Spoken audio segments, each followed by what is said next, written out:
नमस्कार दोस्तों, स्वागत है आपका हमारे चैनल पर। आज हम बात करने वाले हैं ओपन एआई के नए मॉडल O3 के बारे में, जो एआई टेक्नोलॉजी के क्षेत्र में एक क्रांतिकारी कदम साबित हो सकता है। तो चलिए जानते हैं कि यह मॉडल खास क्या है और इसे बनाने के लिए ओपन एआई ने कौन-कौन सी अत्याधुनिक तकनीकों का इस्तेमाल किया है।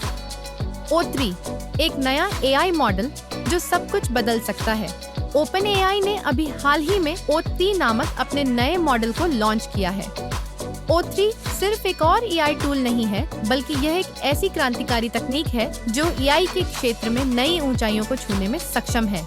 यह model natural language processing (NLP) और टेक्स्ट जनरेशन के लिए डिजाइन किया गया है और इसका उद्देश्य एआई को और ज्यादा तेज, कुशल और पावरफुल बनाना है। सबसे पहली बात, इसका स्पीड और एक्यूरेसी में सुधार।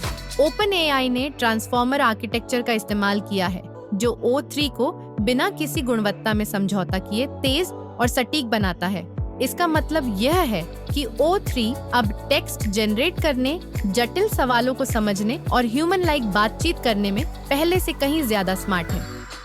इसके अलावा O3 में इस्तेमाल किए गए एडवांस्ड ऑप्टिमाइजेशन टेक्निक्स इसे और ज्यादा फास्ट और एफिशिएंट बनाते हैं।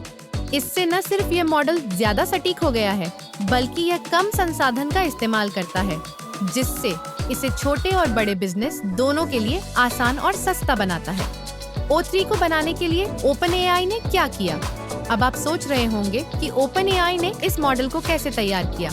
O3 को बनाने के लिए डीप लर्निंग एल्गोरिदम्स, विशाल डाटा सेट्स और हाईली ऑप्टिमाइज्ड ट्रेनिंग प्रोसेस का इस्तेमाल किया गया। ओपन एआई की टीम ने ट्रांसफॉर्मर आर्किटेक्चर को और बेहतर किया, जो आजकल के सबसे प्रभावी NLP मॉडल्स का बैकबोन है। O3 को पहले से भी बड़े और अधिक विविध डाटा सेट्स पर ट्रेन किया गया है, जिससे यह सिर्फ टेक्स्ट ही नहीं, बल्कि अलग-अलग संदर्भ और भाषाओं से भी सीखता है। इससे O3 को अलग-अलग क्षेत्रों में सही और संदर्भ के अनुरूप जवाब देने की क्षमता मिलती है, चाहे वह टेक्नोलॉजी हो, साइंस, कला या एंटरटेनमेंट। O3 के निर्माण में एक और महत्वपूर्ण पहलू है रीइंफोर्समेंट लर्निंग, जिससे यह मॉडल खुद को सुधारने के लिए फीडबैक लूप्स का इस्तेमाल करता है। इसमें O3 को एक बार नहीं, बल्कि कई बार ट्रेन किया गया और प्रत्येक चरण में इसे ठीक किया गया, ताकि यह ज्यादा सटीक और स्मार्ट हो सके। इस प्रक्रिया ने O3 को न सिर्फ शब्दों को समझने में मदद की, बल्कि पूरे संदर्भ, टोन और मानव संवाद के इरादे को समझने में भी सक्षम बनाया। O3 के उपयोग। अब O3 का इस्तेमाल कहां और कैसे किया जा सकता है, यह जानते हैं। ऑटोमेशन। O3 अब कंपनियों को कस्टमर सपोर्ट, कंटेंट जनरेशन और डेटा एनालिसिस जैसी गतिविधियों को ऑटोमेट करने में मदद कर सकता है। इससे समय और संसाधन दोनों की बचत होती है। स्वास्थ्य देखभाल।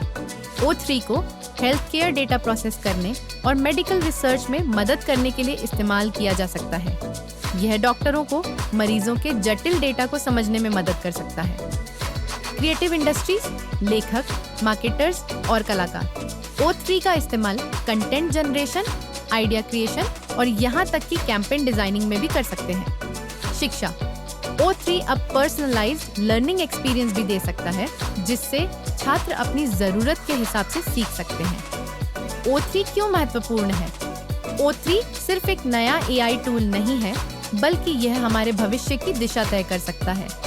चाहे आप टेक्नोलॉजी के शौकीन हो, एक बिजनेस ओनर हो या फिर एआई के काम करने के तरीके को जानने में रुचि रखते हो, O3 को समझना आपको एआई की दुनिया में एक कदम आगे ले जाएगा।